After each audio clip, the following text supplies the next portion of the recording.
नमस्कार, एक बार फिर से हाजिर हूँ आप सबके सामने बात बेबाक में। दोस्तों, कोरोना काल में हर कोई परेशान है हमारे देश के सिस्टम से। जहाँ देखो वहाँ बस बदहाली ही बदहाली नज़र आ रही है। तस्वीरें पवित्र पावनी गंगा की हैं, जहाँ पर अस्थियाँ विसर्जित की जाती हैं, जो गंगा की बहती धारा में प्रवाहित होकर मोक्ष तक पहुँचती हैं। मगर इस वक्त गंगा की बहती धारा और उस पर तैरती लाशें, इन तस्वीरों को जरूर देखिए और चौंकिए मत। गिनते रहिए लाशें, बेजान लाशें जिनका कोई रहनुमा नहीं है, ना सिस्टम, ना वो सरकारें जिसे लोग अपना कीमती वोट देकर चुनते हैं। जय हो हिंदू धर्म, हिंदू हिंदू हिंदू हिंदू हिंदू धर्म हिंदू। अरे हिंदू धर्म का ठेकेदार तो ये सरकार है ना हो, और हमारे ही माँ बाप का लाश कुत्ता नोच के खा रहा है। आंख में पानी खत्म हो गई, शर्म खत्म हो गया, गद्दी इनकी बचनी चाहिए। जो लोग घर में इलाज करा रहे थे या अस्पताल में, जिनको कोई जलाने और दफनाने वाला नहीं हुआ, जलाने वाला नहीं हुआ, उन्होंने लाभ अपने परिजन को फेंक दिया। पहली तस्वीर बिहार के बक्सर की है, जहां पर लाशों का ढेर लगा। लाशें कहां से आई, ये सवाल हर उस इंसान की जुबान पे था जिसने एक साथ इतनी लाशें देखी। फिर क्या था, आरोप प्रत्यारोप का दौर शुरू हुआ और लाशें उत्तर प्रदेश की बताई जाने लगी।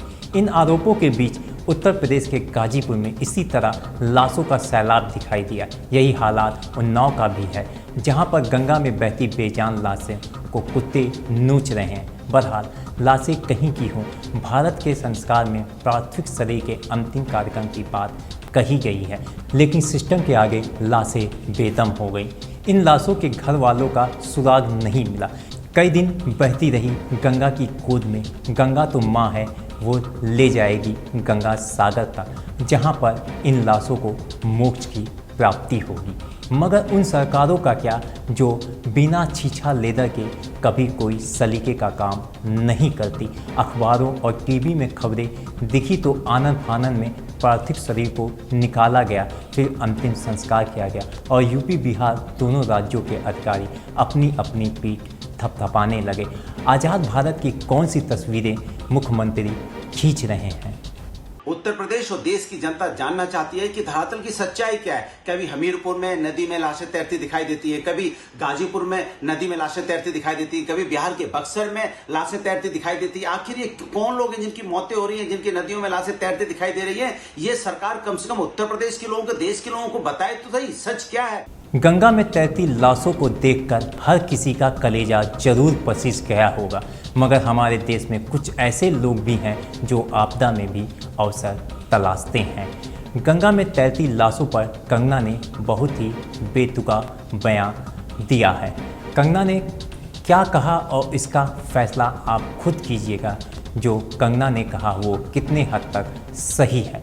पता चला वो इमेज कोरोना काल की है भी नहीं। अभी कल पता चला कि एक जो तस्वीरें हैं जहां गंगा में लाशें तैर रही हैं वो वायरल हो रही हैं, लेकिन वो पता चल रहा है तस्वीरें नाइजीरिया की है। ये सब यहाँ के लोग हमारी पीठ में छुरा, यहाँ के, वो किसी जाति या धर्म विशेष के नहीं है। वो कैरेक्टर हर जगह पाए जाते हैं। तो क्यों हम भारतीयों में घुसपैठियों को मिलाकर ऑलमोस्ट 150 करोड़ हो चुके हैं, फिर भी बहुत कम लोग काम किए? ऐसा क्यों है? क्या हमें कुछ करना नहीं चाहिए? इसके लिए कुछ स्टेप्स? खैर, ये तो कंगना के दिमाग की खुद की उपज है, इस पर कुछ कहा नहीं जा सकता, क्योंकि स्वतंत्र भारत में हर किसी को बोलने का अधिकार है।